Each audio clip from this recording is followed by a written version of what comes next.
Today, we're going to dive into a classic Buddhist sutra.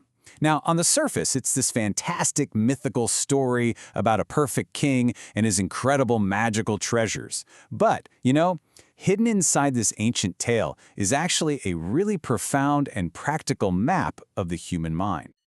So, this is where it all comes from, the Sutra of the Wheel-Turning King's 7 Treasures.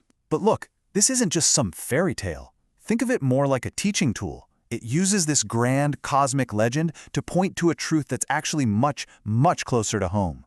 The story is like a key, and we're about to find the lock that it opens. Okay, so here's the hook. Just imagine, for a second, a ruler of such incredible virtue that the universe itself literally responds, and not with just praise or good fortune, but by manifesting 7 specific powerful treasures that appeared just for them. I mean, that's the whole idea behind this legend. Now, this mythical king has a special name. He's called a Chakravartin, or a wheel-turning king.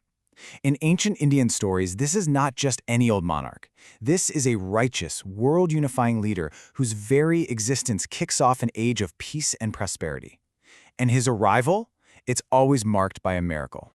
And that miracle is the spontaneous appearance of these 7 treasures. See, they aren't earned through fighting battles or found by searching. They just show up. They're like a cosmic reflection of the king's own inner perfection. So let's take a look at what these legendary items actually are. All right, let's unpack these.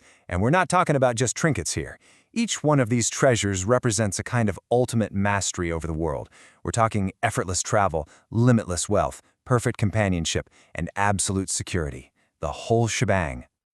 And the number here is absolutely crucial. 7. Keep that number locked in your head, because trust me, it's going to come back in a really powerful way a little later on. First up, the big one, the wheel treasure.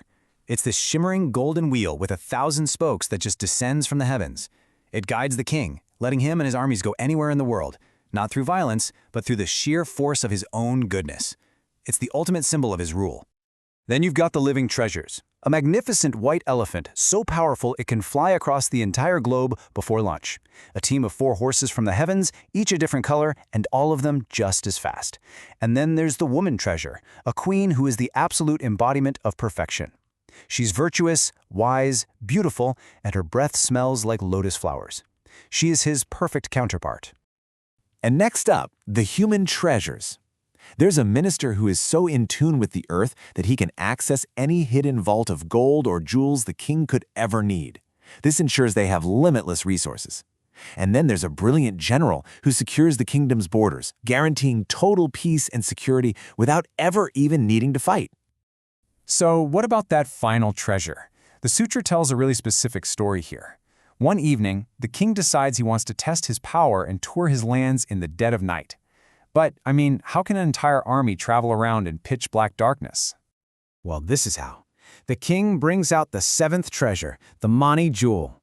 He puts this luminous gem right on top of a banner, and instantly it bathes the entire procession and all the surrounding countryside in light as bright as the noonday sun. It's basically a portable sun, bringing total clarity into the deepest darkness.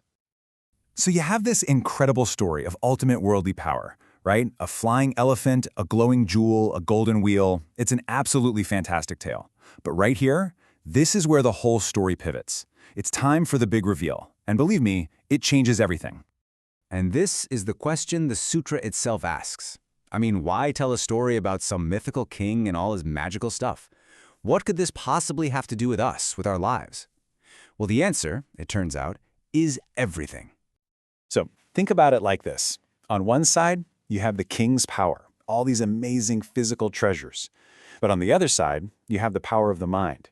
The sutra is showing us that each of those external treasures is really a direct symbol for an internal power that's just waiting inside our own minds.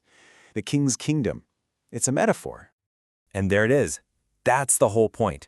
The entire myth of the Chakravartin and his treasures is one big, elaborate analogy for the process of spiritual awakening. The real kingdom isn't out there somewhere. It's right in here. The true treasures aren't material things. They're qualities of a liberated mind. So just like the virtuous king naturally causes 7 worldly treasures to appear, the Buddha explains that a person who diligently works on their mind will naturally bring forth 7 inner treasures, and these are known as the 7 factors of enlightenment. These are the true jewels. Let's just take a moment with them.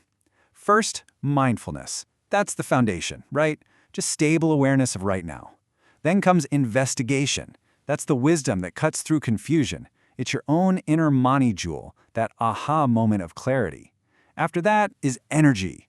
That's your tireless horse and elephant treasure. It's that steady effort that keeps you going.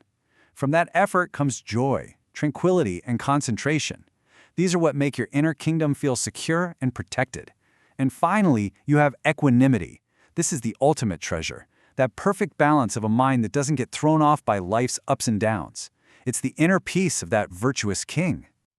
You know, the sutra doesn't end with a happily ever after. It wraps up with this simple, direct instruction. This isn't just some story to admire, it's a practice to be undertaken. The Buddha is telling us that these treasures, this inner kingdom, they're available to anyone who is willing to do the work. And that really leaves us with the final question, doesn't it? The story makes us shift our focus from looking for external power to developing our internal strength. It asks us to look at our own lives, our own lines, and really consider which of these inner jewels are we polishing? What does the kingdom inside you look like? And what treasures are starting to show up there?